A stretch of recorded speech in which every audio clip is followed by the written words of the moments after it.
que nous sommes devant la nécessité de reconfiguration, la nécessité d'un recadrage des problématiques. Les problématiques concernant la participation et la sécurité des enfants sur Internet ont besoin d'un recadrage. Des problématiques exclusivement centrées sur la sécurité peuvent n'aboutir qu'au simple accroissement des stratégies de contrôle des surveillances sans efficacité et avec possible effet pervers. Donc, c'est nécessaire d'imaginer des alternatives aux stratégies de surveillance. Alors, encore une fois, Carrie Fisher, comme vous voyez, elle m'a beaucoup influencé. Elle énonce 3 principes pour guider un tel recadrage. Premier principe, reconnaître que l'industrie et les médias ont intérêt à maintenir à vif l'anxiété parentale. Deuxièmement, élargir la problématique à la question de la nature de la liberté sur Internet. Le postulat libertaire des fondateurs doit être reconsidéré. Et troisièmement, nous approcher de la parole des enfants à propos du numérique.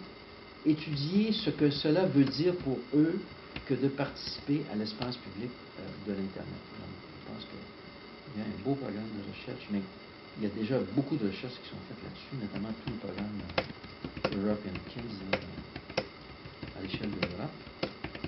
Alors, je commence à arriver vers la fin, quoique je n'ai pas encore abordé la question de l'éducation critique au numérique.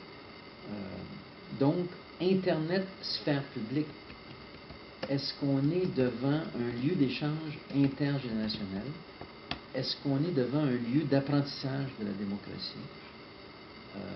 En tout cas, l'appropriation de l'outil numérique est un prétexte à de nouvelles conversations sur l'enfance et les relations adultes-enfants. Est une invitation à inventer des stratégies éducatives centrées sur la créativité et l'expression plutôt que sur la surveillance et le contrôle.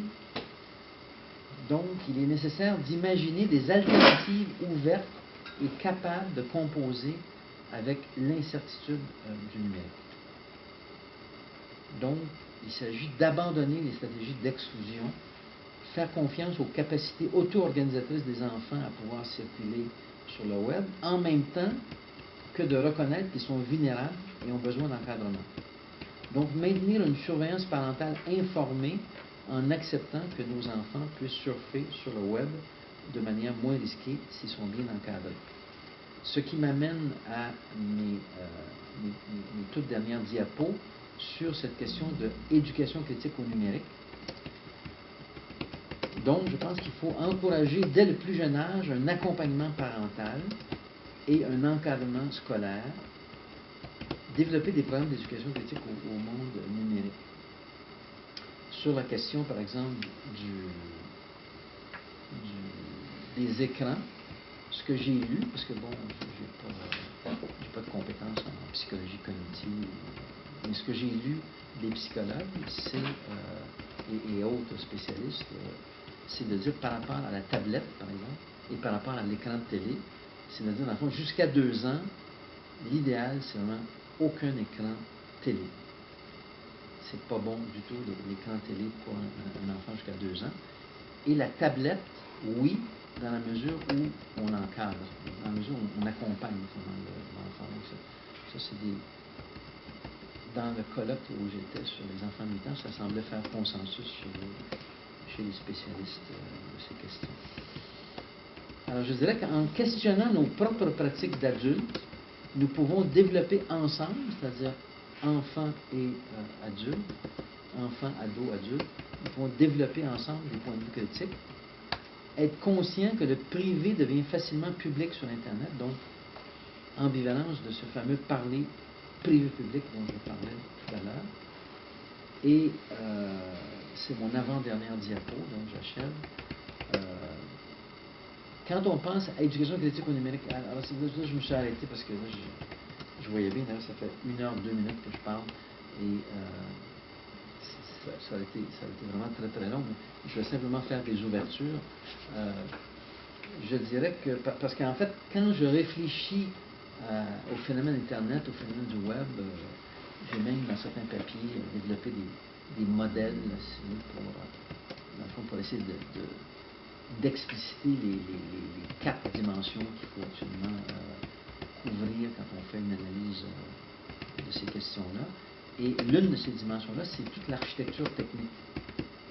Et je suis absolument fasciné par cela. Donc, quand je parlais d'algorithmes, on est dans les architectures techniques. Donc, je dirais sensibiliser les enfants au cadrage cognitif qui sont opérés par ces plateformes sociotechniques. En d'autres mots, le niveau de l'architecture technique fait en sorte qu'il y a un certain cadrage cognitif qui est imposé, donc l'architecture contraint à un certain cadrage cognitif. Et un exemple, c'est de penser à Google, par exemple. Donc, je pense qu'il faut être conscient, mais ça à la fois c'est bon pour tout le monde, hein, pour les adultes aussi, il faut être conscient que quand je dis je cherche sur Internet, donc 95%, dans 95% des cas en France, on passe par Google.